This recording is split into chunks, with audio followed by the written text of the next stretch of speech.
Students, मैं आपकी मीनू दी। आज मैं आपको सिक्किम की प्रोजेक्ट फाइल के बारे में बताऊंगी जो स्कूल में सभी विद्यार्थियों को बनाने के लिए दी गई है। उम्मीद करती हूं कि आपको मेरी वीडियो पसंद आएगी और आप मेरे चैनल को लाइक और सब्सक्राइब ज़रूर करेंगे। आज की इस वीडियो में मैं आपको सिक्किम के समाज और संस्कृति के बारे में बताऊंगी।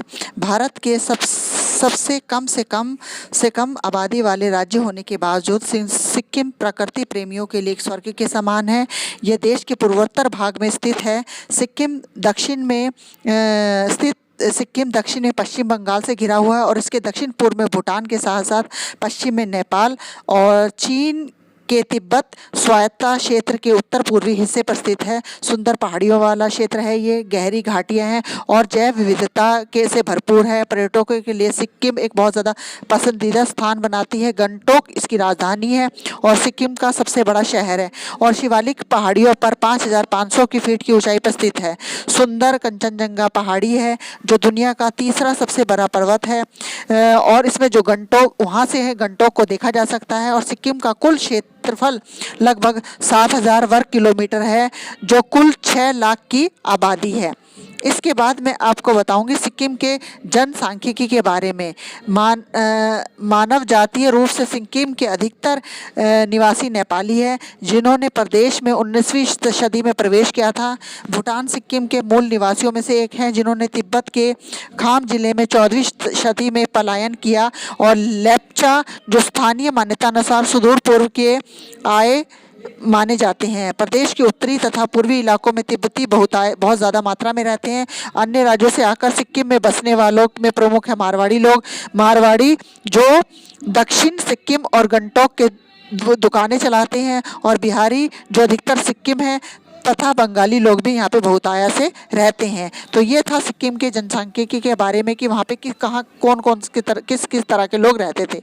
अब मैं आपको सिक्किम के इतिहास के बारे में बताऊंगी कि सिक्किम का इतिहास किस प्रकार का है। सिक्किम सन 1642 को वजूद में आया जब फोनसोंग नामयाल को सिक्किम का पहला चोंगयाल या राजा घोषित किया गया।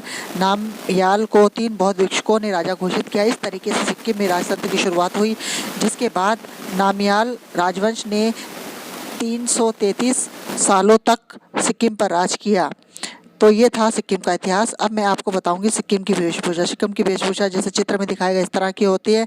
लेप्चा पुरुषों की पारंपरिक वेशभूषा थोकोरो दम है जिसे एक सफ़ेद पजामा यन हैंत से एक लेप्चा शर्ट और शाम्पो टोपी शामिल है। पुरुष पोशाक की बनावट खुरदरी और लंबे समय तक चलने वाली होती है जो खेत और जंगल में हांडी शौचालय की उपयुक्त होती है।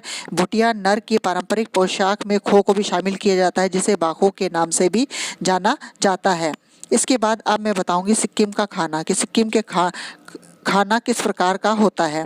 सिक्किम के व्यंजन पूर्वोत्तर भारत में स्थित सिक्किम राज्य का व्यंजन है। चावल यहाँ का मुख्य भोजन है और किण्वित खाद्य पदार्थ पारंपरिक रूप से भोजन का एक महत्वपूर्ण हिस्सा है।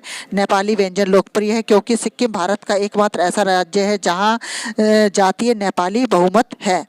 अब मैं आपको सिक्किम के पर्वतीय प्रदेशों के बारे में बताऊंगी। सिक्किम के पहाड़ और पहाड़ियाँ। सिक्किम स्थान के अनुसार राज्य की पूर्वी सीमा पश्चिमी बंगाल, दार्जिलिंग के पर्वतीय स्वर्ग और पश्चिमी छोर पर नेपाल से लगी है। सिक्किम तिब्बत, भूटान और नेपाल के 8 पर्वतीय दर्रों से जुड़ा है। सिगा लीला रेंज सिक्किम की पश्चिमी सीमा को कवर करती है। बहुत ही सुंदर पर्वतीय प्रदेश है। अब मैं आपको सिक्किम के भूगोल के बारे में बताऊंगी कि सिक्किम की भौगोलिक स्थिति 27 डिग्री 5 मिनट उत्तर से 20 डिग्री 9 मिनट उत्तर अक्षांश और 87 डिग्री 53 मिनट पूर्व से 88 डिग्री 58 मिनट पूर्व देशांतर है। दक्षिण में सिक्किम की स्थलाकृति पश्चिम बंगाल की समतल भूमि के साथ मिलती है और सिक्किम की ऊंचाई 300 मीटर से लेकर 8,585 मीटर तक है। सिक्किम के पहाड़ और पहाड़ियाँ निचले हिमालय सबसे अधिक आबादी वाले क्षेत्र हैं। राज्य में 28 पर्वत चोटियाँ, 21 ग्लेशियर, 227 ऊंची झीलें जिनमें तेंगसोंगमो झील, गुरुडोमार झील और खेचपुरी झीलें 5 गर्म झरने और 100 से अधिक नदियाँ और बहुत सारी नदियाँ शामिल हैं। तो ये था सिक्किम का भूगोल। इसके बाद में आपको बताऊंगी सिक्किम की जलवायु के बारे में। यद्यपि सिक्किम के अधिकांश अवसादीय क्षेत्र में मौसम समशीतोष्ण यानी टेम्परेट रहता है और तापमान कम ही 28 डिग्री से यानी 84 डिग्री फ़ारेनहाइट से ऊपर या 0 डिग्री से 32 डिग्री फ़ारेनहाइट के नीचे जाता है। तो ये थी मेरा आज का सिक्किम प्रोजेक्ट फाइल से संबंधित कुछ सूचनाएं। उम्मीद करती हूँ कि ये मेरी वीडियो आपको ज़रूर पसंद आएगी और आप मेरे चैनल को लाइक और सब्सक्राइब ज़रूर करेंगे। धन्यवाद।